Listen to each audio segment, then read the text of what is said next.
महानंद हरमुळे या चॅनलमध्ये आपलं स्वागत आहे।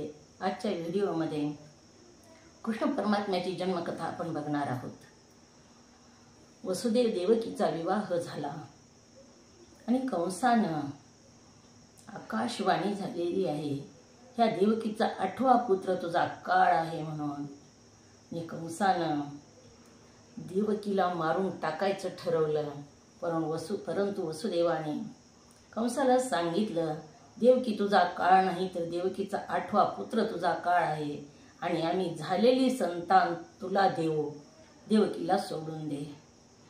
देवकीला कंसानं सोडून दिलं, परंतु बंदिवासात ठेवलेला आहे। वसुदेव सत्यवचनी होते, आपली संतान मी आणून देतो म्हटलं तरी सुद्धा कंसानं बंदिवासात ठेवलेला आहे। देवकीला पहिली संतान झाली, कंस मारण्यासाठी म्हणून तो संतान घेऊन चालला। सुंदर असं बालक होतं आणि देवकी म्हणू लागली, दादा पहिल्या संतानापासून तुला धोका नाही तर माझ्या 8व्या संतानापासून तुला धोका आहे, म्हणून तू याला मारू नको। परंतु नारद मुनींनी त्याला कंसाला येऊन सांगितलं, 8व्यापासून मोजलं तर पहिली जी संतान आहे त्याचा 8वा क्रमांक येतो, म्हणून तू सगळेच संतान मारून टाक। अशा प्रकारे नारद मुनींनी सांगितलं आणि कंसाला हे खरं वाटलेलं आहे आणि कंसाच्या पापाचा घडा भरावा म्हणून नारद मुनींनी कंसाला असं सांगितलेलं आहे। आणि कंसानं पहिली संतान झाली, ती हिसकावून आणली, पायाला धरून गरगर फिरवली, शिळेवर आपटून मस्तक फोडून टाकून ती संतान मारून टाकलेली आहे।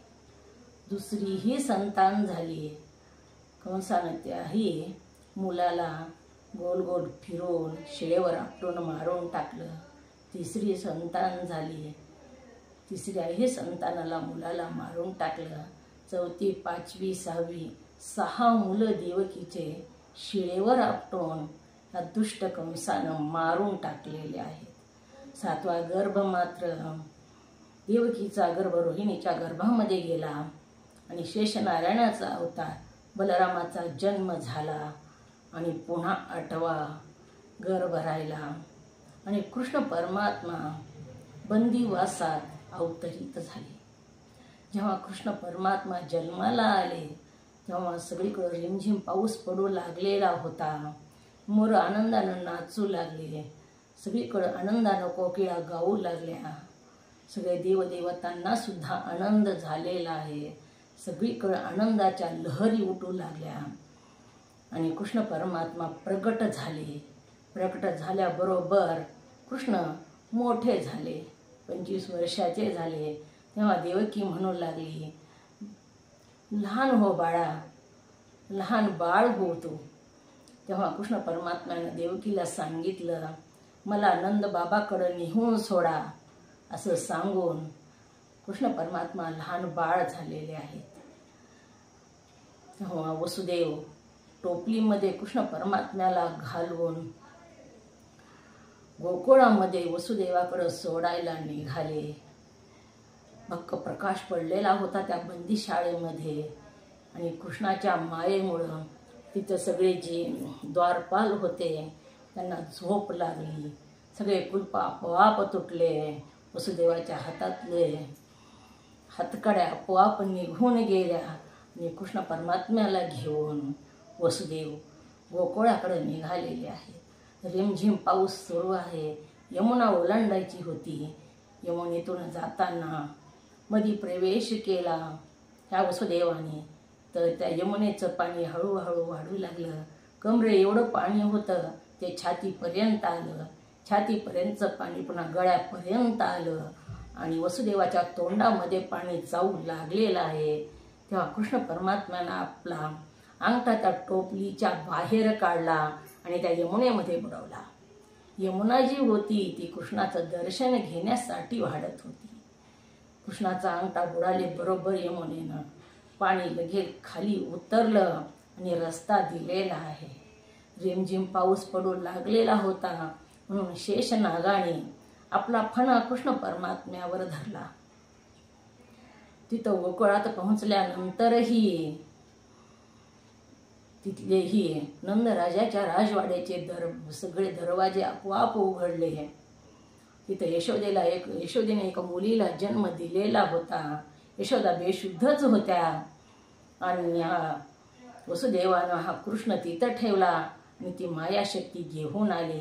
कृष्णानं तसं सांगितलेलंच होतं. मुलगी घेऊन बाहेर निघाली की आपाप दरवाजे लागले आणि बाळाचा रडण्याचा आवाज आलेला आहे. रडण्याचा आवाज आल्याबरोबर नंदराजाची नंदबाबाची बहीण नंदिनी होती. हिनं प्रथम कृष्ण परमात्म्याला बघितलं आणि सगळ्याला सांगू लागली, यशोदेला पुत्र झाला. गवळण सांगे गवळणीला यशोदेला पुत्र झाला. अशा प्रकारे सगळीकडं बातमी पसरली. कृष्ण परमात्म्याचा जन्म होऊन कृष्ण परमात्मा गोकुळामध्ये आलेले आहेत. आणि ही मुलगी घेऊन वसुदेव परत बंदी शाळेत गेले. बंदी शाळेत पोहोचल्यानंतर सगळे तिथले द्वारपाल जागे झाले आणि बाळाचा रडण्याचा आवाज आला. ही बातमी कंसापर्यंत गेली. कंस तिथं आलेला आहे आणि त्या बाळाला उचलून घेऊ लागला. तेव्हा देवकी माता म्हणू लागल्या, दादा ही मुलगी आहे, ही मुलगी तुझा कसा काळ बनू शकते, हिला सोडून दे, मारू नको. परंतु कंसानं ऐकलेलं नाही आणि कंसानं त्या मुलीला घेतलं आणि पायाला धरून वर करून तो त्या शिळेवर आपटणार तेवढ्यामध्ये ते हातातून निष्ठून आकाशात गेली आणि कृष्णाला आकाशात गेली आणि कंसाला म्हणू लागली, दुष्टा तुझा काळ भूमीवर अवतारित झालेला आहे आणि तो तुला खाणार आहे, मला काय मारतोस. म्हणून ती निष्ठून गेलेली आहे आणि त्याच्यापासून तुझं स्वतःचं संरक्षण कर असं म्हणून कृष्ण परमात्मा भूमीवर अवतारित झाले. अनेक लीला केल्या. कृष्ण परमात्म्यानं गोकुळ सगळं आनंदानं भरून गेलेलं आहे.